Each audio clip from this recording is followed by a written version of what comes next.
kita kelompok 7 dengan saya Niputumita Purnama dengan NIM 2215644061 dan anggota kelompok saya Januara Dinata dengan NIM 22156444127. Saya Gede Takuyaditya Jamarta dengan NIM 2215644139. Dan saya Nikadek Diastiawati dengan NIM 22156444169. Baik, kali ini kita akan memperlihatkan kepada kalian bagaimana teori ekonomi secara nyata terjadi dalam kehidupan kita sehari-hari. Kali ini kita akan membahas bagaimana perilaku konsumen menggunakan pendekatan atribut dalam studi lapangan sederhana pemilihan makan siang di Gacuan. Dengan video ini kami akan mengamati proses pengambilan keputusan seorang mahasiswa magang yang akan memilih makanan di waktu istirahat yang terbatas dan anggaran yang terbatas pula. Bagaimana dia menimbang rasa, suasana, kecepatan pelayanan, dan anggaran. Yuk kita ikuti.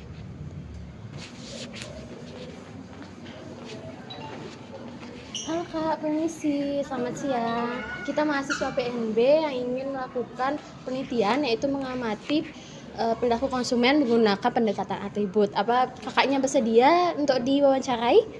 Iya, boleh. Silakan Kak, duduk dulu di sini.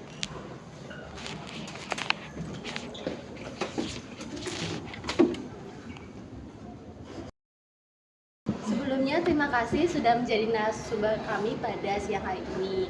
Nah, kenalin, aku Mita, ini dia, ini Takuya, dan ini Arya. Jadi bisa mungkin kakak jelasin sedikit dari kakak sendiri dan aktivitas apa yang kakak lakuin beberapa hari ini. Sebelumnya kenalin, aku Teresia. Aku kebetulan mahasiswa dari Politeknik Negeri Bali semester 7 dan kegiatan aku sekarang ini kebetulan lagi magang. Dan ini tadi aku barusan istirahat dari magang dari jam 8 sampai jam 12 dan aku mutusin buat kesini. Wow. Kenapa kakak pilih mie Gacuan ini? Apa ada alasan khususnya? Sebenarnya selain tempatnya dekat dari tempat magang aku, lokasinya strategis juga. Kemudian di Gacuan ini tuh ada makanan favorit aku juga, untuk menu minumannya juga bervariasi kayak gitu. Oh iya, setahuku di Mie Gacuan ini kan ada 3 menu utama. Yang pertama itu ada mie Gacuan yang pedas yang seharganya 12.000.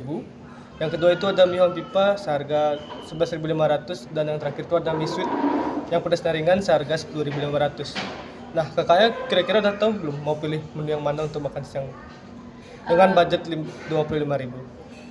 Kalau aku itu biasanya sempet bingung juga sih, soalnya antara mie Gacuan sama mie home pimpa itu semuanya sama-sama enak, tapi untuk sekarang aku bakal pilih mie home pimpa karena kebetulan hari ini aku harus balik kerja, jadi aku pilih yang nggak terlalu pedas juga karena kalau kepedesan nanti malah jadi ganggu aktivitas aku. Oh gitu. Wow, pertimbangannya cukup bijak ya.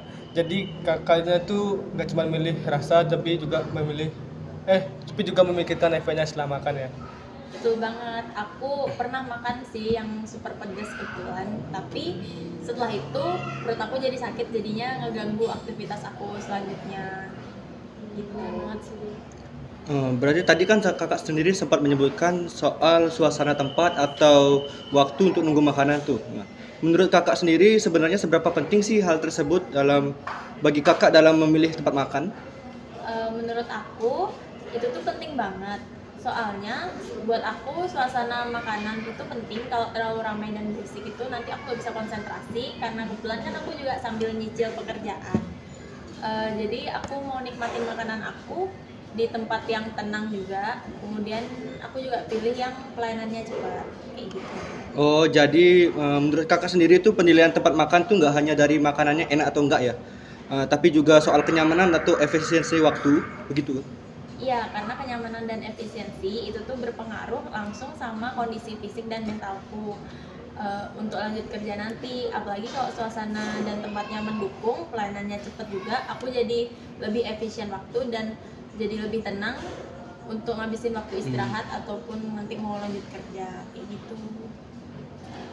Jadi dari pertimbangan kakak nih, dari pertanyaan-pertanyaan teman-teman aku yang tadi, Berarti kakak lebih memilih menu yang mana di Megacuan? Untuk aku ini, untuk sekarang aku pilih mie home pimpa karena untuk tingkat pedasnya itu bisa diatur juga nggak sepedas mie gacoan, juga lebih aman sih menurut aku buat diri aku sendiri ya. Kemudian harganya juga murah, 11.500 saja.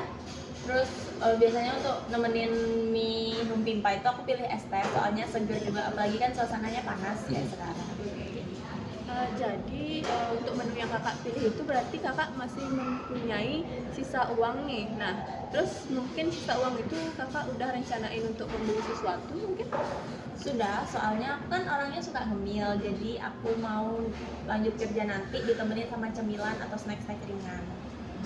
Wah, kakaknya cukup bijak ya dalam memikirkan dari segi rasa makanan, harga, dan kenyamanan tempat, dan juga untuk situasi kakak sekarang yang lagi magang ini. Iya, betul. Soalnya setiap keputusan konsumsi itu bakal berpengaruh sama berdampak buat kita ke depannya nanti. Kalau salah makan, nanti jadinya nggak fokus sama kerjaan. Terima kasih informasinya Kak, ini berguna banget buat kita untuk mengamati perilaku konsumen nantinya. Kita ucapin selamat siang dan terima kasih. Maaf mengganggu juga sebelumnya. Selamat menikmati Kak. Terima kasih ya Kak. Iya.